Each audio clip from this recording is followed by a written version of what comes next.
Night in the Woods is a walk-in and talk-in map developed by Infinite Fall, published by Finji and released in 2017.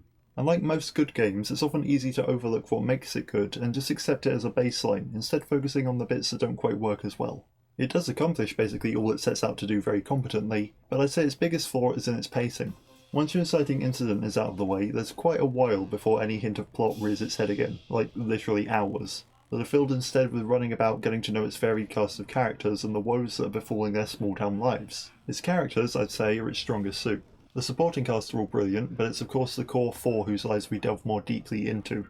And they're all written for the most part like actual young adults leaving the safety of their teen years behind and wishing to branch out into the wider world, but feeling stuck or lost or overwhelmed or any number of emotions that afflict said age group.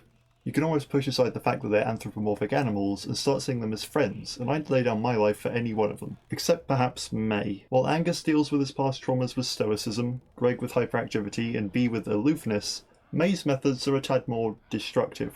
And yeah, she's definitely going through some stuff, but she seems more inclined to make it everyone else's problem too.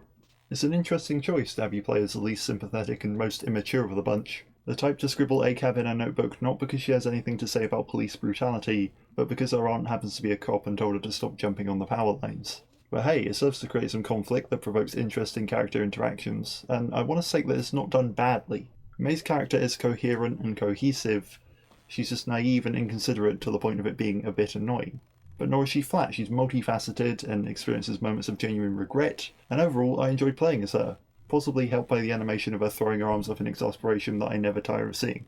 The group is also chock full of casual LGBT representation. While there's definitely a place for queer stories covering queer issues, there's also a place for just including queer people in your stories and going about their lives dealing with the bigger fish that they have to fry, and this game does so very well. When you're not chatting, you're outstretching the definition of a mini-game with stargazing or thieving pastry to support a small family of rodents. Don't question why some animals are anthropomorphic and some aren't. Just leave that one at the door. Or doing the slightly more substantial game within a game on your laptop, or stowing away on your base. That's the one I dedicated the most time to. I will get the Bridge of Dai Anywhere Else down one of these days, and I'll be enticed to by the fact that the game has multiple branches that encourage replayability. But the minigames do feel just the tiniest bit disconnected from everything else, which ever so slightly betrays their Kickstarter stretch goal status. And finally, when your day is done and you settle down to a peaceful sleep, come the dream sequences, showcasing the more platformy elements and full of brilliant music. In fact, all the music in the game is brilliant. All the sound is brilliant, from the brum brum brum of passing cars to the actual soundtrack itself. You're just probably a little bit better off not looking up who composed it. Overall, I give the game a 7 out of 10. It's not perfect, and some parts could do with improvement, but I feel it's almost too solid in its flawed little way, and attempting to fix one thing would lead to another, and before you know it, it'd be better to start over from the ground up. There's something charming about it as is, and I wouldn't want to tarnish that. I'd like to see a sequel, actually. I'd like to see the characters grow, I'd like to know the repercussions of the ending of the game and how that's affected them in the future, and in case any writer is out there listening, a road trip perhaps? Be sure to bring Selma's along, you could go do that karaoke she was on about. In conclusion, it's definitely worth playing, and I recommend it.